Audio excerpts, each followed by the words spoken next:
ख़बर आहे नाज़रीन रतो दुर मतवां सां शेयर कयूं पिया रतो दुर भरिसां मिलाद जी महफ़िल जो इनेकाद कयो वियो आहे।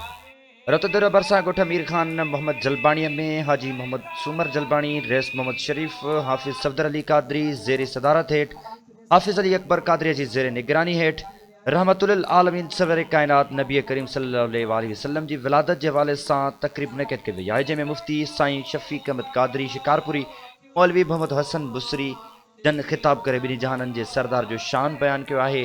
नात ख़्वान मोहम्मद उर्स कादरी एजाज अहमद कादरी बेन नातूं पढ़ी आशिकान रसूल सल्लल्लाहु अलैहि वसल्लम के जुमाए छड़ियो है। मुफ्ती साईं शफ़ीक अहमद कादरी सफदर अली कादरी बेन जो चवण है तो मोमिन मुसलमानन की खुशी की कड़ी जाइ है जैसी जिंदगी रसूल सल्लल्लाहु अलैहि वसल्लम की विलादत की खुशी में गुजरी। हज़ूर सल्लल्लाहु अलैहि वसल्लम की जिंदगी असां लाइ मशले राह है जैं ते अमल करे दुनिया ऐं आख़िरत में कामयाबी हासिल करे सघूं था। आख़िर में दुनिया दुआ बाद लंगर तक़सीम किया वियो आहे।